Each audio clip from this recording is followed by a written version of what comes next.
வணக்கம். அதாவது என்னோடய ஃப்ரெண்டு ஒருத்தங்க சொன்னாங்க, "எனக்கு கொஞ்சம் மனசே சரியில்ல கௌரி. எங்கேயாவது வெளியில போயிட்டு வரலாமா?" அப்படின்னு சொல்லிட்டு சொன்னாங்க.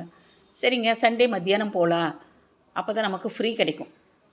அப்படின்னு. சரி பரவால்ல. பக்கத்துல இருக்கிற கோயில் தான். ஆனா ஒரு 20 கிலோமீட்டர் இருக்குங்க. அந்த கோயிலுக்கு போனோம். அங்க போனாலும் இவங்க இதத்தான் பேசிட்டு வர்றாங்க. அவங்க மனசுக்குள்ள என்ன கஷ்டம் இருக்குதோ, அத பத்தி தான் பேசிட்டு வர்றாங்க. அப்ப நான் சொன்னேன், "நீங்க மனசுக்கு சுமையா இருக்குது, பாரமா இருக்குது.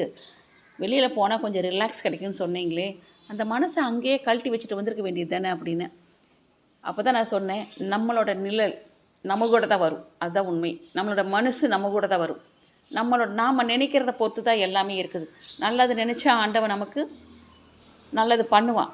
என்ன பொறுத்தவரைக்கும் நான் நினைக்கப்படுறது முடிஞ்ச வரைக்கும் வார்த்தைகள் வெளியிடக்கூடாதுன்னு தான் நினைப்பேன். ஆனா சம்டைம்ஸ் என்னையும் மீறி வருது. ஏன்னா எனக்கு அந்த அளவுக்கு அவங்க நோகடிச்சிருப்பாங்க நம்மள. அப்பதான் நம்மளுக்கு அந்த மாரி வார்த்தைகள் எல்லாம் கோவம் எல்லாமே வெளிப்படும். மத்தவங்களுக்கு ஆறுதல் சொல்றது கஷ்டமே கிடையாது. பட் அதை அனுபவிக்கிறவங்களுக்கு தான் அந்த வேதனை, வருத்தம் தெரியும். அதான் சொன்னேன், நம்ம நிழல் நம்மளோட தாம்மா வரும். நம்ம மனசு நம்ம கூட தான் வரும். முடிஞ்ச வரைக்கும் உங்களுக்கு மனசு சரியில்லைங்கிறதுக்காக அங்கே 20 கிலோமீட்டருக்கு அந்த பக்கம் பஸ் ஏறி இந்த கோயிலுக்கு இப்போ இதையும் பேசிகிட்டு இருக்கிறீங்க. முடிஞ்ச வரைக்கும் நல்ல தியானம் பண்ணுங்க, யோகா பண்ணுங்க, டைப்ரைட்டிங் கிளாஸ் போங்க, ஷார்ட் ஹேண்ட் படிங்க. இதெல்லாம் நமக்கு ஒரு தியானம் ஈக்குவல் டு தியானம் பண்ணுற மாதிரி. அது உண்மைதான், நான் பொய் சொல்லலை, உண்மைதான். அதாவது நம்ம மனசு ஃபுல்லாக அந்த மிஷின் மேலே, அந்த கீ மேலே, அந்த புக்கு மேலே, இது எல்லாத்தையும் நம்ம லயிச்சு தான் டைப் அடிக்கிறோம். ஸோ நம்ம எங்கே இருந்தாலும் சரி, நம்ம மனசை நம்ம கண்ட்ரோலில் கொண்டு வரணும். மனக்கட்டுப்பாடு உள்ளவன் தான் வாழ்க்கையில் ஜெயிக்க முடியும்.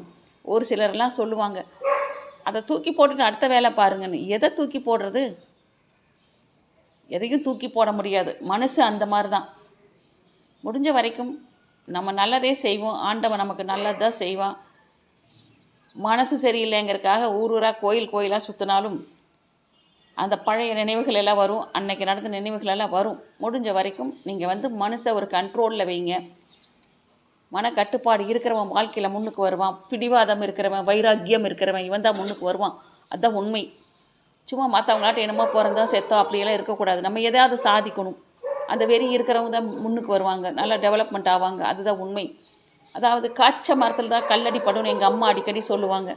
மாம்பழம் நிறைய இருந்தால் கல் வீசி பார்க்கலான்னு தான் நினைப்போம். ஒன்றா நம்மளுக்கு கல் கிடைக்கும், இல்லை மாம்பழம் கிடைக்கும். அந்த கல் நம்ம மேலே விழுகாமல் பார்த்துக்கோங்க. நம்ம பண்ணுற பாவம் புண்ணியம் எல்லாமே, நம்ம செய்கிற கர்மா எல்லாமே காசிக்கு போனாலும் தொலைக்க முடியாது. 4 பேர்த்துக்கு புண்ணியம் செஞ்சாவது தொலைக்கலாம் நம்ம பண்ண பாவத்தை எல்லாம் அப்படின்னு